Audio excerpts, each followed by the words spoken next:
Structural identification चल रहा था, उसमें मोनोक्लोरिनेशन हम लोग पढ़ चुके थे।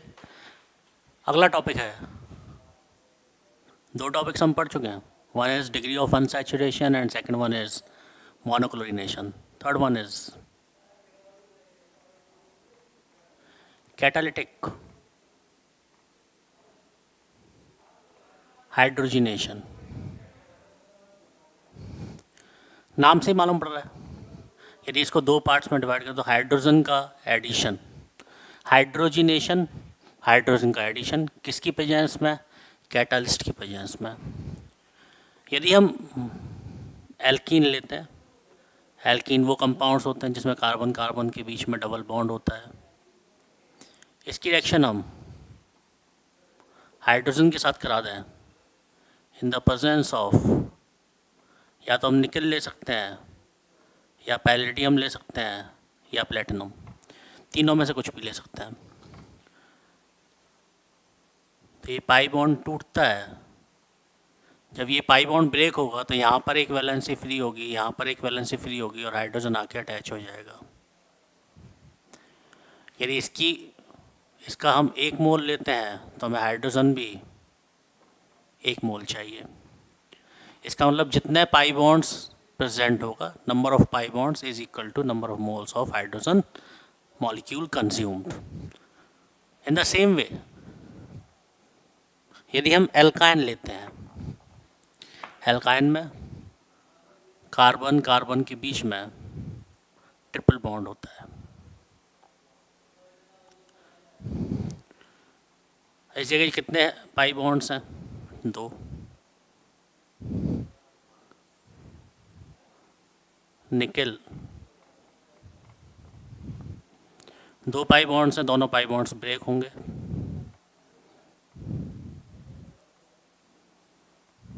हाइड्रोजन, तो पहली बात तो ध्यान देने वाली बात, number of hydrogen molecule consumed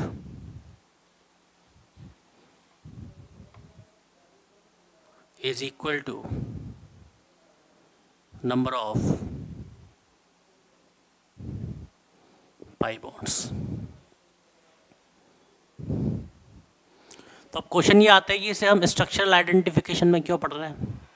तो यहाँ से अब आपको मालूम पड़ा कि हम कैटालिटिक हाइड्रोजिनेशन से नंबर ऑफ पाई बॉन्ड्स पता कर सकते हैं। तो it gives information about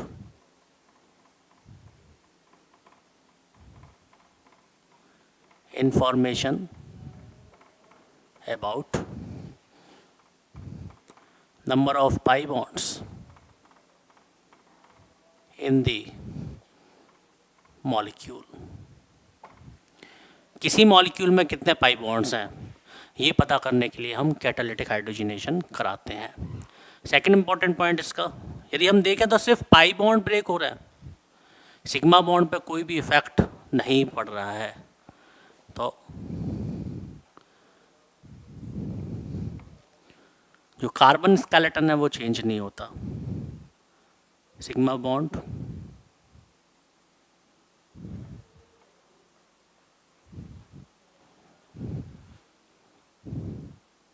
sigma bonds are not affected by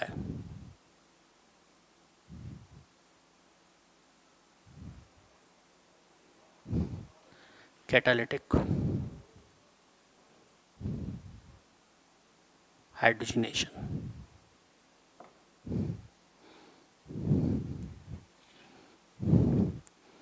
या हम क्या बोल सकते हैं, कार्बन स्केलेटन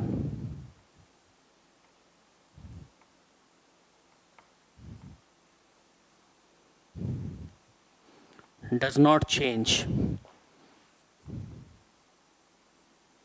during hydrogenation।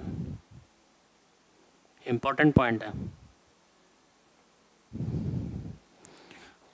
तो इससे कार्बन स्केलेटन चेंज नहीं होता। यहाँ पे 2 कार्बन थे, वहाँ पे भी 2 कार्बन, उसके बीच में एक पाई बॉन्ड्स का नंबर चेंज होता है, पाई बॉन्ड्स हट जाते हैं जितने भी पाई बॉन्ड्स हो, पर सिग्मा बॉन्ड पर कोई भी इफेक्ट नहीं पड़ता है। अब क्वेश्चन ये अराइज होता है कि कैसे पता करते हैं। ध्यान दो, एक एग्जांपल देता हूँ मैं। सपोज हमारे पास C6H10 है, ये कोई मॉलिक्यूलर फॉर्मूला है।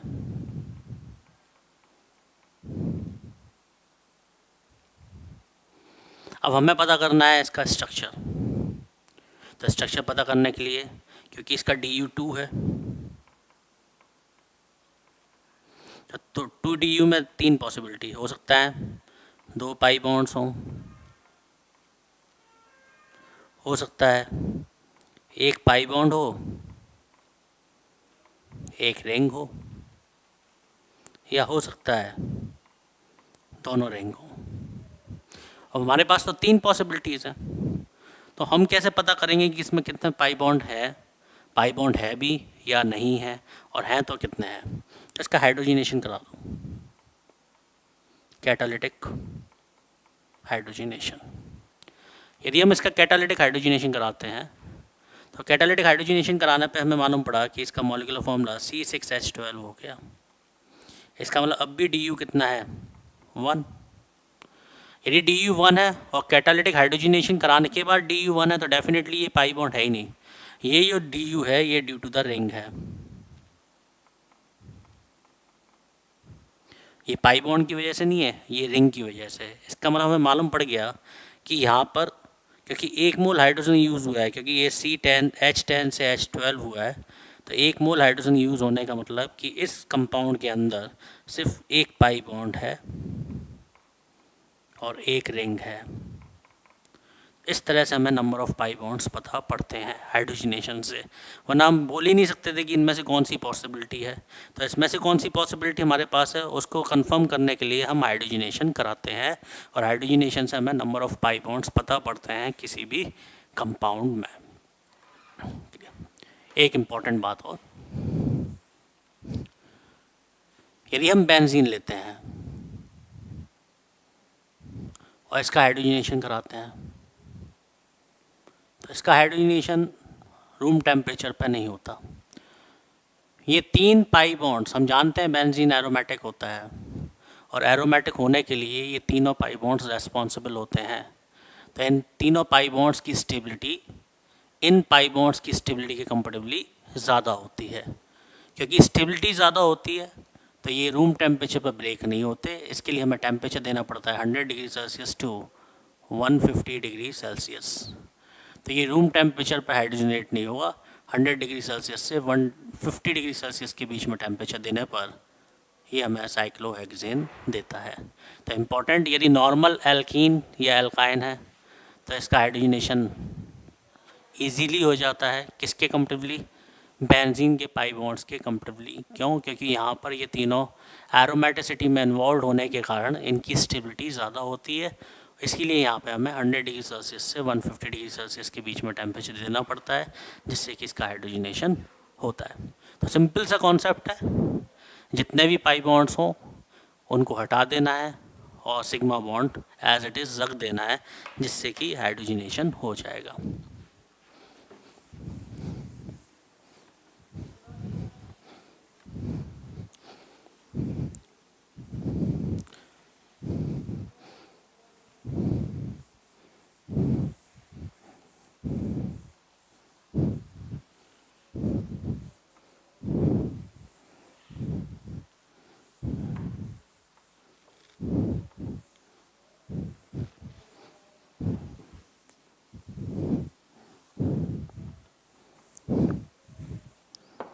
Next questions.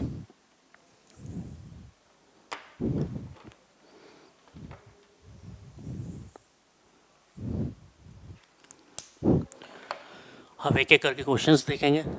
सपोज हमारे पास ये है,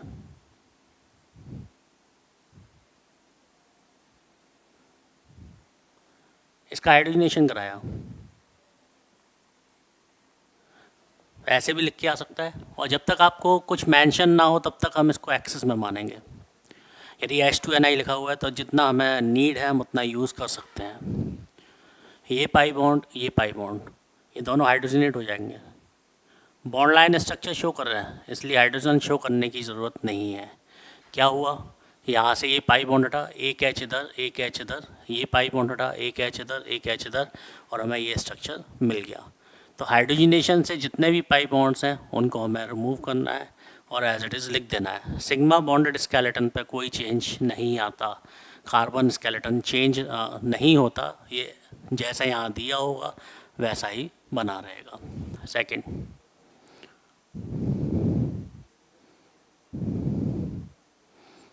हाइड्रोजिनेशन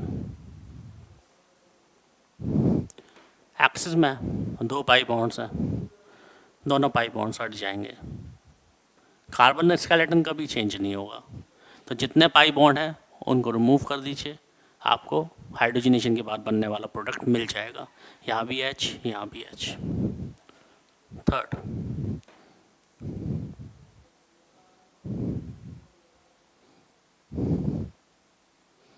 हाइड्रोजिनेशन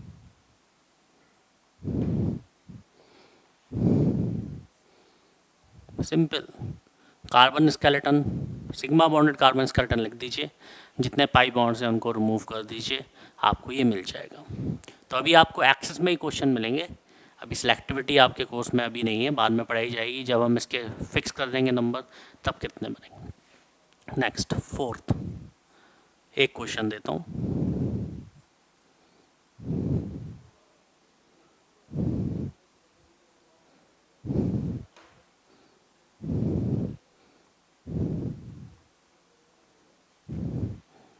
क्या बनेगा। अब इन तीन पाई बॉन्ड्स को हम हाइड्रोजनेट नहीं करवाएंगे क्योंकि टेम्परेचर नहीं दे रखा।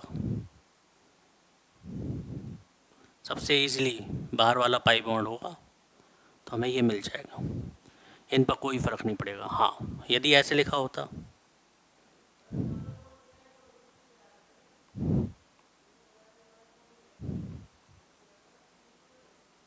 तो फिर हम इनको भी हाइड्रोजनेट करा देते और हमारा कंपाउंड ये होता। तो बेंजीन के पाई बॉन्ड्स को हाइड्रोजनेट कराने के लिए हमें टेम्परेचर 100 डिग्री सेल्सियस से 150 डिग्री सेल्सियस के बीच में चाहिए, तभी ये पाई बॉन्ड्स हाइड्रोजनेट होंगे, अदरवाइज़ ये पाई बॉन्ड्स हाइड्रोजनेट नहीं होंगे। क्लियर। ये एक तरह के क्वेश्चन, इसमें सिर्फ एक ही कॉन्सेप्ट इन्वॉल्व था, कैटालिटिक हाइड्रोजनेशन। अब दूसरे तरीके का ध्यान दीजिएगा।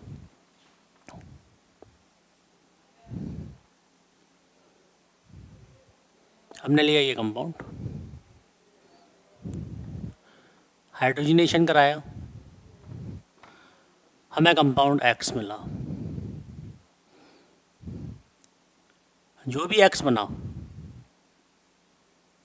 हम जानते हैं Cl2H न्यू का मतलब हमने इसका मोनोक्लोरिनेशन कराया। हमसे पूछ रहा है number of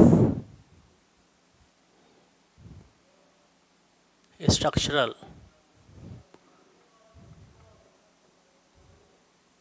monochloro products, number of structural monochloro products. तो फर्स्ट ऑफ ऑल हमें एक्स फाइंड आउट करना पड़ेगा। तो सॉल्यूशन, यदि हम इसका हाइड्रोजनेशन कराएंगे तो अभी बताया था आपको, जितने पाई बॉन्ड्स हैं वो हटा दीजिए, यदि ये हटेंगे H2Ni तो ये पाई बॉन्ड और ये पाई बॉन्ड हट जाएगा और हमें ये मिल जाएगा। कल मोनोक्लोर प्रोडक्ट्स निकालना सीखे थे लास्ट क्लास में, तो यहाँ पर आप ऑलरेडी जानते हैं मोनोक्लोर प्रोडक्ट्स निकालना। ये A हो गया, ये B, ये C। अब यहाँ से यदि हम चलें तो ये वाला और ये वाला सेम, ये और ये सेम, और ये F। तो ओवरऑल कितने मोनोक्लोर प्रोडक्ट्स मिलेंगे, 1 2 3 4 5 6। तो यदि हम Cl2H न्यू कराते हैं तो हमें 6 मोनोक्लोर प्रोडक्ट्स ऑब्टेन्ड होंगे।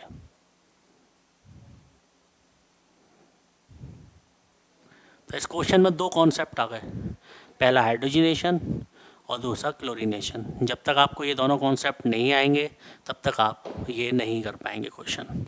तो ऑर्गेनिक में यही खासियत है कि एक ही क्वेश्चन में एक से ज़्यादा कॉन्सेप्ट्स आ जाते हैं, इसलिए पहले मोनोक्लोरीनेशन सिखाया, हाइड्रोजनेशन यूज़ करिए, उसके बाद उसमें मोनोक्लोरिनेशन यूज़ करिए, आपको आंसर मिल जाएगा। ऐसे ही एक और क्वेश्चन,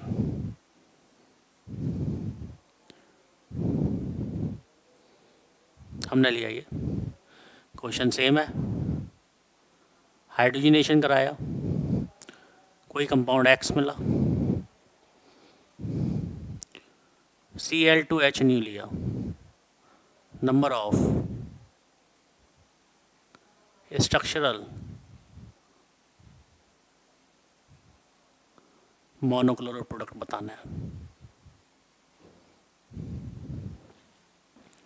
कितने होंगे। सॉल्यूशन, पहले इस कंपाउंड का हाइड्रोजनेशन करें, कितने पाई बॉन्ड्स हैं यहाँ पर, 3, हाइड्रोजन निकल हमारे पास एक्सेस में, ये तीनों पाई बॉन्ड्स हट जाएंगे, सिंपल बॉन्ड बन जाएगा। जब इसका मोनोक्लोरिनेशन कराएंगे हम, तो यहाँ पर ये और ये आइडेंटिकल है, ए बी सी डी, ये एक जैसा, यहाँ सी एल लगाओ या यहाँ सी एल लगाओ एक ही प्रोडक्ट मिलेगा, यहाँ लगाओ यहाँ लगाओ एक ही, तो ओवरऑल हमें 4 structural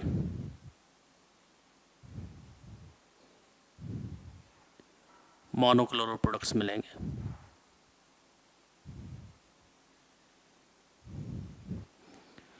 four structural monochloro products, तो इसमें भी दो कॉन्सेप्ट बिल्कुल ऐसे ही था।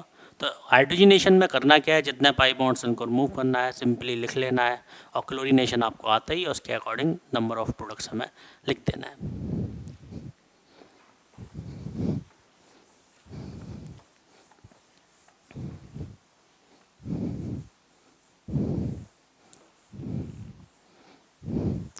नेक्स्ट वन, 7th,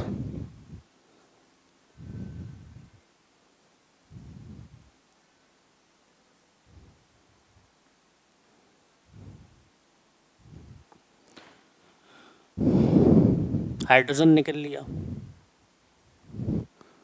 कोई कंपाउंड एक्स बना, मोनोक्लोरिनेशन कराया, नंबर ऑफ स्ट्रक्चरल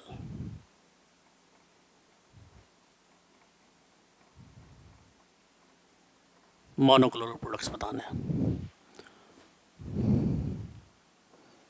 क्या बनेगा।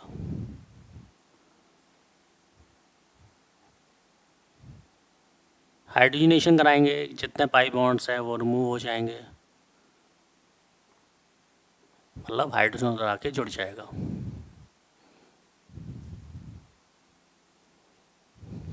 हमें ये मिलेगा।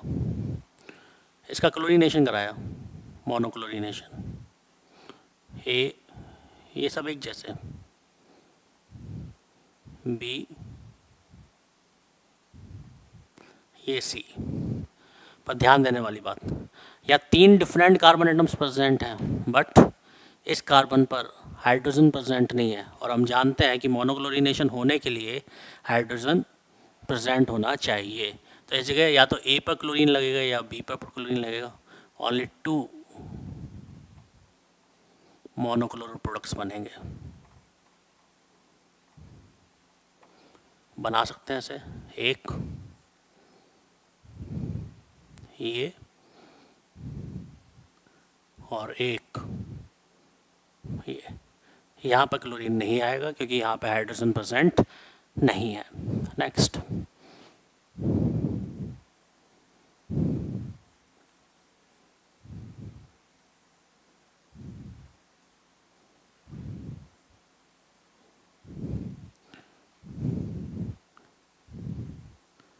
हाइड्रोजन निकल, कोई कंपाउंड एक्स बना, Cl2H new, number of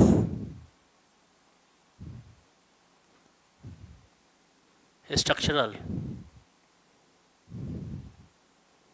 मोनोक्लोरल products बताना है। सॉल्यूशन कैसे बनेगा, ध्यान दीजिए, इसका हाइड्रोजनेशन कराया,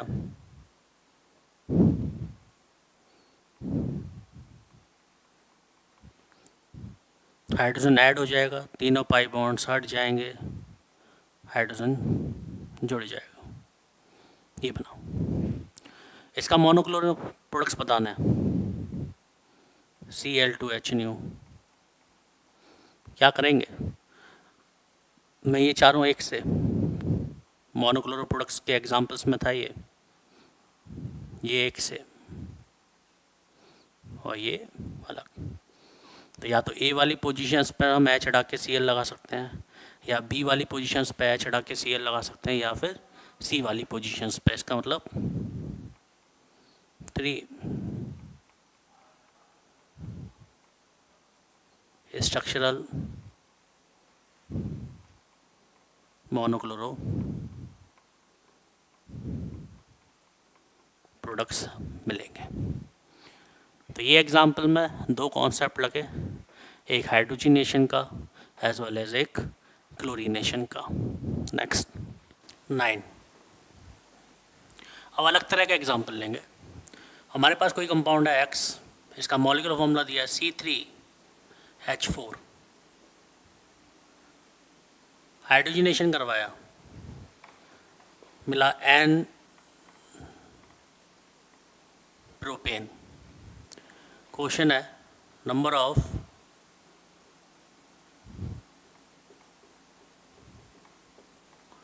पॉसिबल स्ट्रक्चर्स ऑफ X। ये जो X है इसके कितने पॉसिबल स्ट्रक्चर हो सकते हैं। कैसे करेंगे solution, first of all C3H4 DU calculate करिए, DU2, जबकि इधर N प्रोपेन दे रखा है, N प्रोपेन दिया है, इट मीन्स 3 कार्बन की चेन है, 2 DU है, तो दोनों के दोनों पाई बॉन्ड्स हैं, क्योंकि रिंग होती तो रिंग तो हाइड्रोजनेशन से कोई इफेक्ट ही नहीं होता, तो दोनों के दोनों पाई बॉन्ड्स हैं, तो क्या हो सकता है, एक स्ट्रक्चर हो सकता है यहाँ पर ट्रिपल बॉन्ड हो, या हो सकता है इसको एलीन कहते हैं,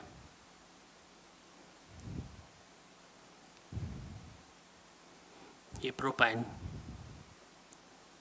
यदि हम इसको भी हाइड्रोजनेट कराएंगे तो हमें प्रोपेन ही मिलेगा, N प्रोपेन, और इसको हाइड्रोजनेट कराएंगे तब भी हमें N प्रोपेन ही मिलेगा। इट मीन्स यहाँ पे 2 पॉसिबल स्ट्रक्चर्स पॉसिबल है। नेक्स्ट वन, हमने लिया C5H10, कोई कंपाउंड X, इसका मॉलिक्यूलर फॉर्मूला C5H10, हाइड्रोजनेट किया, क्या बना, कह रहा है 2 मिथाइल ब्यूटेन मिला। IUPAC इंपॉर्टेंट है, यहाँ स्ट्रक्चर बना के नहीं दिया, नेमिंग दी है। जब तक नेमिंग से आपको स्ट्रक्चर बनाना नहीं आएगा तब तक क्वेश्चन नहीं हो पाएगा। फर्स्ट ऑफ ऑल इसका DU solution C5H10, it means DU1, इसका मतलब एक ही पाई बॉन्ड है हमारे पास। हाइड्रोजनेशन के बाद हम जानते हैं स्केलेटन पे को तो कोई फ़र्क पड़ता नहीं है, तो 4 कार्बन 1 मिथाइल है, सेकंड पे ये बना दिया। अब इस जगह पे कहाँ पे हम पाई बॉन्ड लगा सकते हैं, हो सकता है पाई बॉन्ड यहाँ आ जाए, यहाँ आए या यहाँ आए, बात एक ही है। पोजीशंस बता देता हूँ, ये वाली पोजीशन और ये वाली पोजीशन सेम, ये डिफरेंट, ये डिफरेंट। इसका मतलब या तो पाई बॉन्ड यहाँ आ सकता है एक कंपाउंड, या पाई बॉन्ड यहाँ आ सकता है, या पाई बॉन्ड यहाँ आ सकता है। तो इस X के 3 पॉसिबिलिटी हैं। इसको हाइड्रोजनेट कराओगे तब भी आपको ये मिलेगा, इसको हाइड्रोजनेट कराओगे तब भी आपको ये मिलेगा, इसको हाइड्रोजनेट कराओगे तब भी ये मिलेगा। क्यों? क्योंकि कार्बन स्केलेटन कभी भी चेंज नहीं होता। हमें एक पाई बॉन्ड लगाना है, कहाँ पाई बॉन्ड लगा सकते हैं वो हम देख लेंगे। नेक्स्ट वन 11th, हमारे पास कोई कंपाउंड है, मॉलिक्यूलर फॉर्मूला है C6H10, हाइड्रोजनेशन कराया, हमें मिथाइल साइक्लोपेंटेन मिलता है।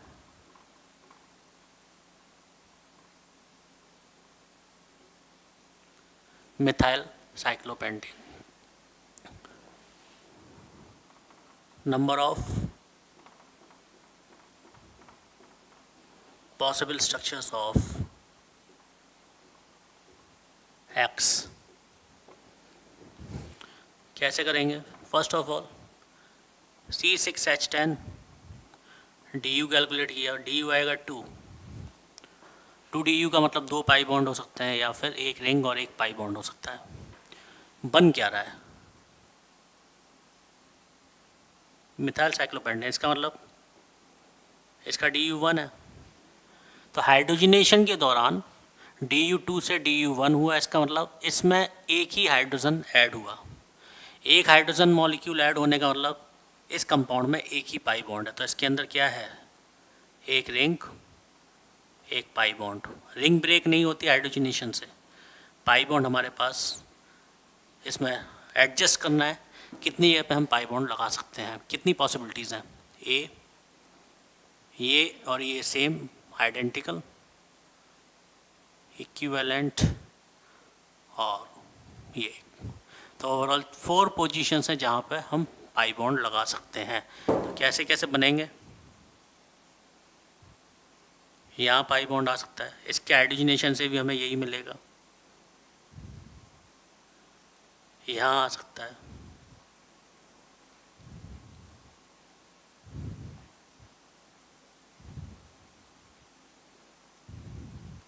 चारों के हाइड्रोजनेशन से मिलने वाला जो कंपाउंड होगा वो हमारा सेम होगा। तो तरीका एक, जितने भी एग्जांपल्स हैं सब में हमने DU देखे हैं।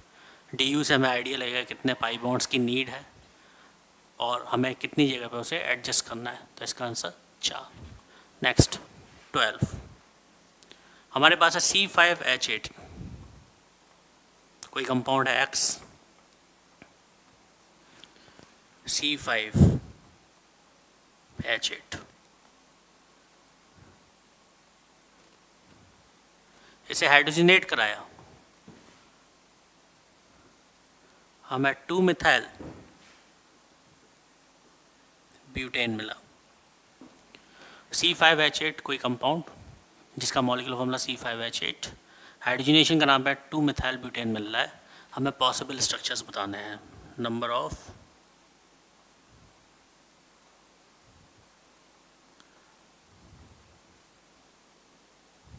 possible structures of X। Solution, ये क्वेश्चन पहले भी दे चुका हूँ मैं, 2 मिथाइल ब्यूटेन 2, ये रहा। मॉलिक्यूलर फॉर्मूले में अंतर है, यहाँ C5H10 था, यहाँ पे C5H8 है। तो यदि हम C5H8 देखें X, DU कैलकुलेट करिए 2। अब यहाँ पे 2 पाई बॉन्ड्स हो सकते हैं क्योंकि गिवन स्ट्रक्चर जो है वो ओपन है, तो हमारे पास 2 पाई बॉन्ड्स हैं। इस कार्बन स्केलेटन में हमें 2 जगह पाई बॉन्ड लगाना है। कैसे लगा सकते हैं? एक बार यहाँ आ सकता है, यहाँ आ सकता है, यहाँ नहीं आएगा लगातार। क्यों? यदि यहाँ लगाएंगे तो इस कार्बन की वैलेंसी 5 हो जाएगी, जो पॉसिबल नहीं है। एक बार यहाँ आ सकता है, यहाँ आ सकता है, ये पॉसिबल है। इस कार्बन की वैलेंसी पॉसिबल है 4, और हो सकता है हम ट्रिपल बॉन्ड लगा दें। यदि ट्रिपल बॉन्ड लगाएंगे तो मैं ऐसे लिख देता हूँ,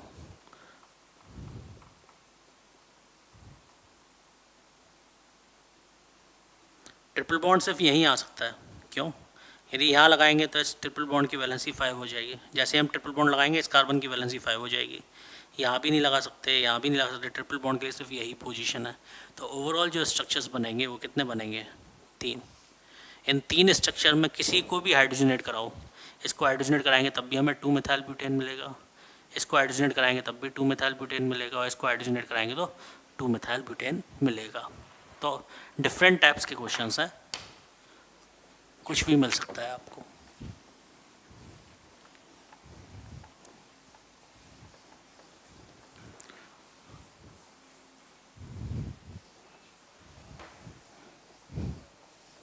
ट्वेल्व क्वेश्चन हो चुके हैं हाइड्रोजनेशन में। नेक्स्ट वन, फिर दूसरे तरह के 13। हमारे पास कोई कंपाउंड है X, C6H10 लिया, इसको हाइड्रोजनेट कराया, हाइड्रोजनेट कराने पर ये हमें C6H12 देता है, कोई कंपाउंड Y दे देता है। मॉलिक्यूलर फॉर्मूला मैंने लिख दिया C6H12। इसको मोनोक्लोरिनेशन कराया और यहाँ से हमें इंफॉर्मेशन मिली कि इधर से हमें सिर्फ एक मोनोक्लोरल प्रोडक्ट मिल रहा है।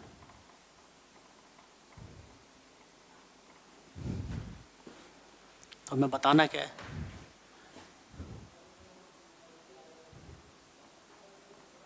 Structure of X। अब C6H10 है, हमें कोई रिंग वगैरह नहीं थी, हमें नहीं पता कि यहाँ पे ओपन चेन है या क्लोज है, पर यहाँ से एक हिंट मिल रही है कि इसका DU1 है। DU1 है तो डेफिनेटली ये साइक्लिक होगा। तो सॉल्यूशन, पहली हिंट, Y कैसा है? साइक्लिक। कितने कार्बन की चेन है? 6। दूसरी हिंट, कितने प्रोडक्ट्स मिल रहे हैं? मोनोक्लोरल प्रोडक्ट। डेफिनेटली ये Y साइक्लोहेक्सेन होगा। ये 6 कार्बन की रिंग में, 6 कार्बन में सिर्फ यही एक पॉसिबिलिटी है जो हमें एक मोनोक्लोरल प्रोडक्ट दे सकती है। देखो और क्या क्या बन सकता है। हम ये बना सकते हैं, यहाँ पे मोनोक्लोरल प्रोडक्ट्स बहुत सारे हो सकते हैं। 4 की रिंग में हम ये बना सकते हैं, ये बना सकते हैं, बहुत सारे कंपाउंड्स बन सकते हैं, पर मोनोक्लोरल प्रोडक्ट सिर्फ इसी का एक होगा और सबके मोनोक्लोरल प्रोडक्ट्स 1 से क्या होंगे? ज़्यादा होंगे। तो यहाँ से हमें ये मालूम पड़ा कि जो C6H12 है वो ये है, ये डेफिनेटली Y होगा। X पूछ रहा है, इसका DU2 है, X C6H10 DU2। तो इसमें एक पाई बॉन्ड और लगाना है, कहीं भी हम पाई बॉन्ड को एडजस्ट कर सकते हैं। तो डेफिनेटली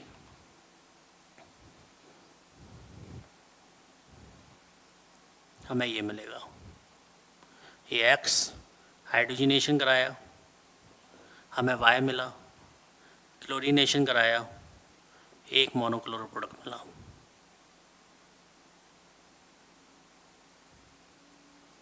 तो X का स्ट्रक्चर ये आ जाएगा। क्लियर? नेक्स्ट 14। तो इसमें इसकी हेल्प और इसकी हेल्प हमें लेनी पड़ेगी, तभी हम इसका स्ट्रक्चर फाइंड आउट कर पाएंगे। हमने लिया X, दोबारा C6H6, हाइड्रोजनेशन कराया, हाइड्रोजनेशन कराने पर फिर हमें Y मिल रहा है C6H12। पर इस जगह पे यदि हम क्लोरीनेशन कराते हैं तो 2 मोनोक्लोरल प्रोडक्ट्स मिलते हैं।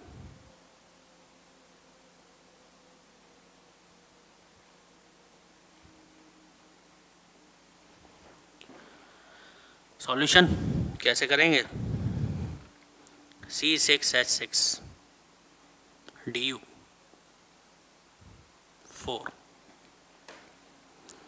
Y C6H12 DU1। It means it is cyclic compound। पर साइक्लिक में भी हमें ऐसा साइक्लिक ढूंढना है जिसके 2 ही मोनोक्लोरल प्रोडक्ट्स हों। तो चलो बनाते हैं। C6H12 क्या क्या मिल सकता है? हमें ये मिल सकता है, इसका तो एक ही बनेगा, 6 मेंबर में और कोई पॉसिबिलिटी नहीं है। 5 मेंबर लिया, एक ब्रांच कर दिया, 1 2 3 4, इसके 4, इसके 1, कोई भी पॉसिबल नहीं है। हमने 4 कार्बन की चैन ली, और हो सकता है एथाइल हो जाए, 1 2 3 4 5, इसके 5 मोनोक्लोरल प्रोडक्ट्स होंगे, ये और ये सेम होंगे। हो सकता है ये 2 मिथाइल हो जाए, बी, इसके 3 मोनोक्लोरल प्रोडक्ट्स होंगे, हमें चाहिए 2 4,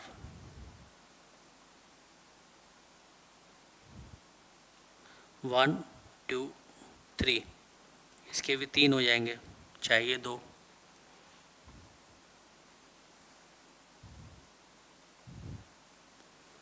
1 2 3। तो अभी तक कोई भी ऐसा स्ट्रक्चर नहीं आया है जिसके हमें 2 मोनोक्लोरल प्रोडक्ट्स मिले। 4 में और कोई पॉसिबिलिटी नहीं है, क्या करें? 3 में, 3 में यदि हम ये स्ट्रक्चर बनाते हैं तो इसके 2 मोनोक्लोरल प्रोडक्ट्स बनेंगे, ए बी, ये भी ए बी, ये भी ए बी। तो ये पॉसिबल स्ट्रक्चर है, इनमें से कोई भी पॉसिबल नहीं है।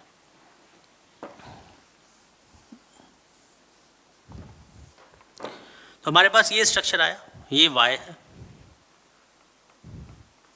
पूछा गया हमसे एक्स, एक्स में देखें तो डी यू कितना था 4, एक डी यू उसमें ऑलरेडी है, अब हमें 3 पाई बॉन्ड्स लगाने हैं।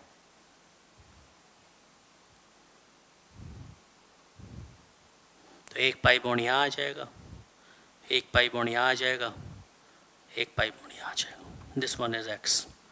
अब क्वेश्चन अराइज हुआ, दिमाग में आएगा कि हम ऐसा नहीं कर सकते, ये इधर ले आए, ये इधर ले आए, मैं नहीं, यदि हम ऐसा करेंगे तो it becomes S P, ring stable नहीं होगी, रिंग टूट जाएगी, इसलिए ये स्ट्रक्चर पॉसिबल नहीं होगा। सिर्फ एक ही पॉसिबिलिटी होगी, एक्स हमारा ये होगा। इसको यदि हम हाइड्रोजनेट कराएंगे तो हमें ये मिलेगा, और इसको मोनोक्लोरिनेशन कराएंगे तो एक बार सी एल यहाँ आ जाएगा, एक बार सी एल यहाँ आ जाएगा। नेक्स्ट वन,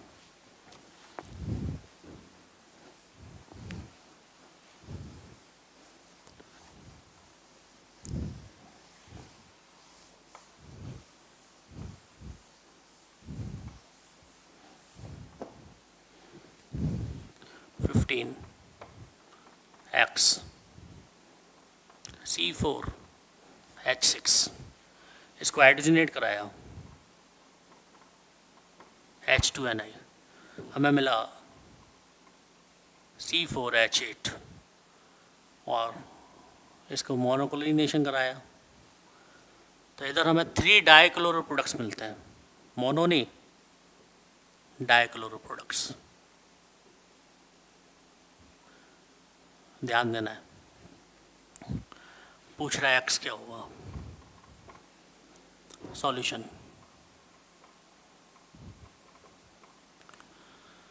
C4H6 DU निकालिए 2, C4H8 जो है इसका DU 1, इसका नाम ये साइक्लिक है, और हमें ऐसी साइकिल चाहिए 4 कार्बन की जिसके डाइक्लोरो प्रोडक्ट्स कितने हो 3। तो पहले 4 कार्बन की रिंग ले लें, यदि इसके डाइक्लोरो प्रोडक्ट्स निकालें, हो सकता है दोनों क्लोरीन एक ही कार्बन पे आ जाएं, आइसोमेर्स में पढ़ रखे हैं आपने।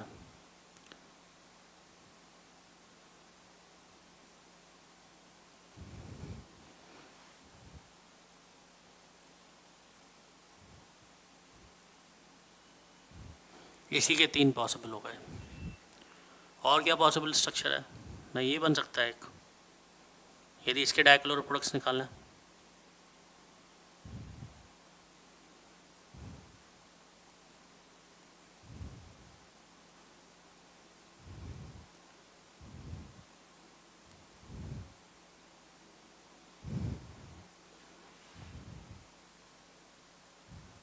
यहाँ 2 क्लोरीन नहीं आ सकती, तो ये तो पॉसिबल नहीं है। डाइक्लोरो प्रोडक्ट्स 4 इस रिंग के आ रहे हैं, तो डेफिनेटली जो C4H8 है वो ये है। ऐसे C4H6 बनाना तो एक पाई बॉन्ड कहीं भी आ सकता है, तो एक्स का स्ट्रक्चर ये आ जाएगा, ये हमारा एक्स है। 3 कॉन्सेप्ट यूज़ हो गए, हाइड्रोजनेशन आना चाहिए ढंग से, DU निकालना आना चाहिए ढंग से, और मोनोक्लोरिनेशन ढंग से आना चाहिए। तो इस तरह के क्वेश्चंस आपको हाइड्रोजनेशन में देखने को मिलेंगे।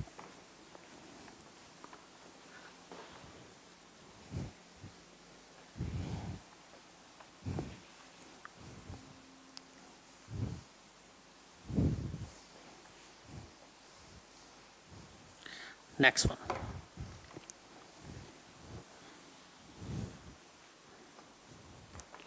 अगला question,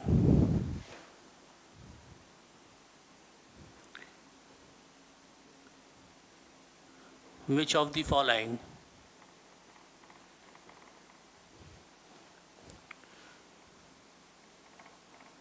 give 3 monochloride products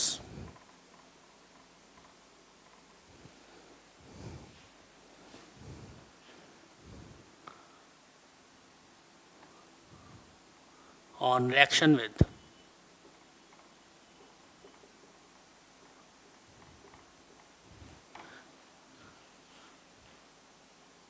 after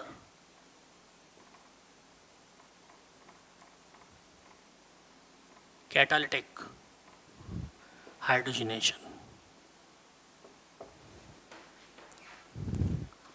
Options:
आठ कंपाउंड है हमारे पास।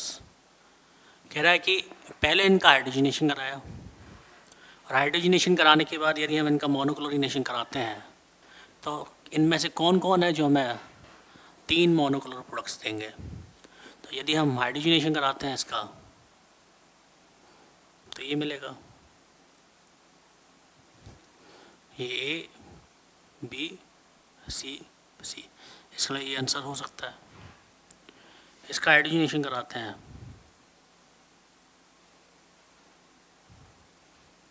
तो ये मिलेगा, ए बी, ये आंसर नहीं होगा। इसका हाइड्रोजनेशन कराते हैं,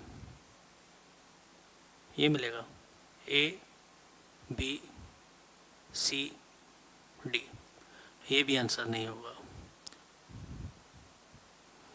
इसका हाइड्रोजनेशन कराते हैं, ये मिलेगा, ए बी, इधर भी 3 मोनोक्लोर प्रोडक्ट, ये आंसर हो जाएगा।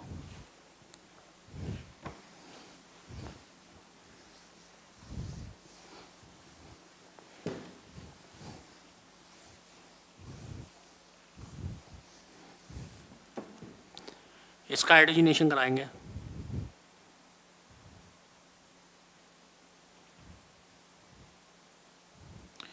ए बी 3 मोनोक्लोर प्रोडक्ट, इसका हाइड्रोजनेशन कराएंगे।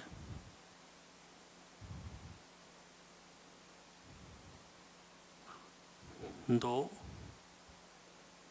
4 मोनोक्लोर प्रोडक्ट मिलेंगे, आंसर नहीं होगा। इसका हाइड्रोजनेशन कराएंगे, तो पहले हाइड्रोजनेशन करा के देखना है। ये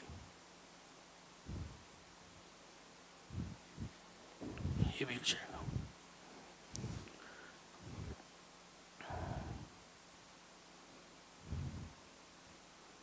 इसका हाइड्रोजनेशन कराएंगे तो ये बनेगा ए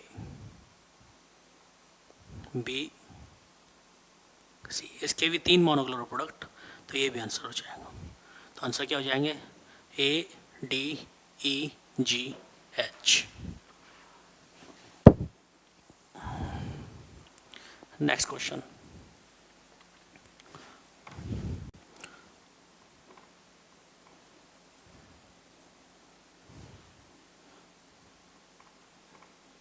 which of the following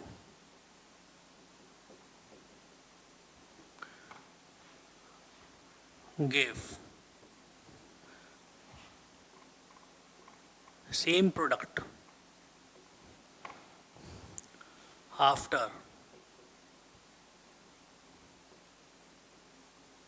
catalytic hydrogenation?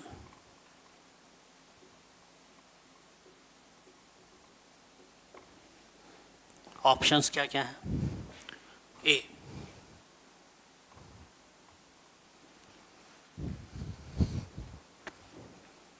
3-methyl butanene and 2-methyl butane. B ethylidene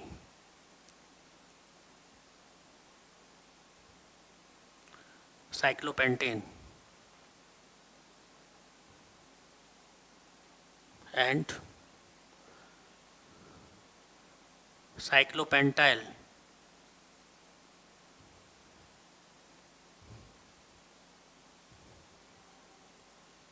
ethene.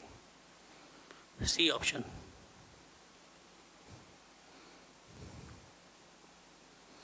Three methylene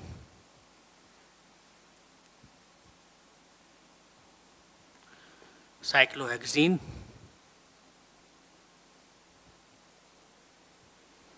and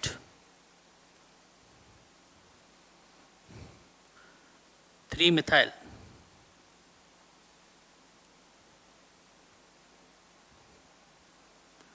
cyclohexa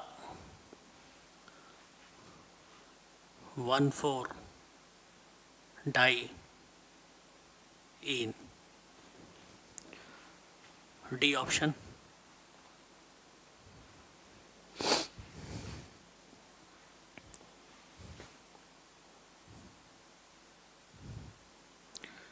Methyl penta 1,4-diene and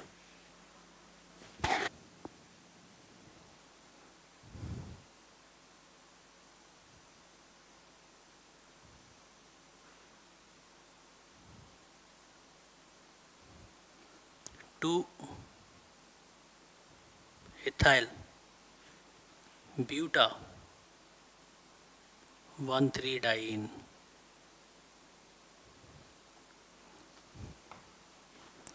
ये 4 ऑप्शंस हैं। इन 4 ऑप्शंस में हमें बताना है कि यदि इसका कैटालिटिक हाइड्रोजनेशन कराएं तो हमें सेम प्रोडक्ट मिलेगा या नहीं मिलेगा इन द सेम वे। तो मैंने सब IUPAC नेम लिखे हैं क्वेश्चन में। इसका मतलब इस क्वेश्चन को सॉल्व करने के लिए सबसे पहले तो IUPAC नॉमेनक्लेचर आना चाहिए। यदि IUPAC नॉमेनक्लेचर नहीं आएगा तो आप इनके स्ट्रक्चर्स ड्रॉ नहीं कर पाएंगे। और उसके बाद कैटालिटिक हाइड्रोजनेशन आपको आना चाहिए। एक एक करके मैं यहाँ डिस्कस करूँगा।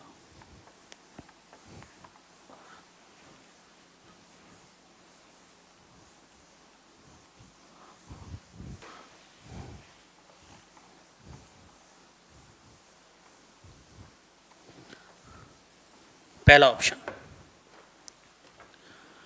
हमने लिया 3 मिथाइल ब्यूटवानीन। तो पहले मैं इनके स्ट्रक्चर बना रहा हूँ। 3 मिथाइल ब्यूटवानीन, ब्यूटवानीन 1 2 3। 2 मिथाइल ब्यूटोइन 1 2 या 1 2। यदि हम इसका हाइड्रोजनेशन कराते हैं H2 निकल, क्या बनेगा? पाई बॉन्ड हटा दो, H2 निकल, पाई बॉन्ड हटा दो, दोनों सेम है, दोनों हमें 2 मिथाइल ब्यूटेन दे रहे हैं। इसका मतलब ये आंसर सही है। Second B, ethylidene cyclopentane.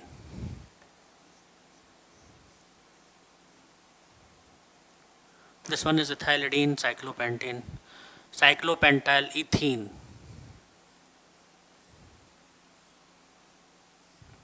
This one is cyclopentyl ethene. अलग अलग लिखते हैं। साइक्लोपेंटाइल इथीन, इसका हाइड्रोजनेशन कराया, क्या मिलेगा? Ethyl cyclopentane. इसका हाइड्रोजनेशन कराया, इथाइल साइक्लोपेंटेन। इसका मतलब ये ऑप्शन भी सही है। सी, 3 मिथाइलिन साइक्लोहेक्सीन। अब साइक्लोहेक्सीन में नंबरिंग नहीं है, डरना नहीं है, ये 1 हो गया, 1 2 3 या 1 2 3। Methylene, this one is methylene, यहाँ CH2 है। 3 मिथाइल साइक्लोहेक्सा 1,4-डाइन, 1 2 3 4 और 3 मिथाइल, ये CH3 है। इसका हाइड्रोजनेशन कराया, क्या मिलेगा?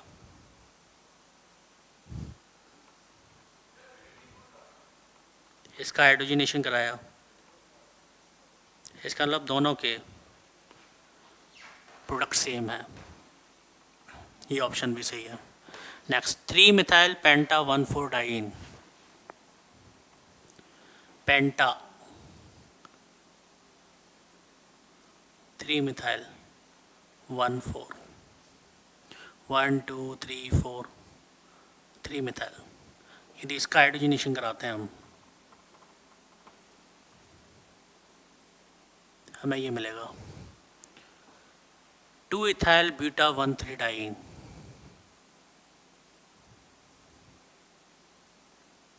1 3 1 3। यहाँ से नंबरिंग होगी, तो 2 इथाइल ब्यूटा 1,3-डाइन। इसका हाइड्रोजनेशन कराया, वी गेट दिस, दोनों के प्रोडक्ट सेम है। तो ये चारों ऑप्शंस ऐसे हैं जिसमें यदि हम हाइड्रोजनेशन कराएंगे तो हमें सेम प्रोडक्ट ऑब्टेन होगा। तो हाइड्रोजनेशन के आपने बहुत सारे क्वेश्चन कर लिए, ये सभी घर पर दोबारा करना है और कॉपी में अपने आप करना है। IUPAC का बहुत यूज़ है, मोनोक्लोरिनेशन का बहुत यूज़ है, उसी के बाद ये आ पाएगा। तो इनको घर पर दोबारा कॉपी में करके दोबारा रिपीट करना है।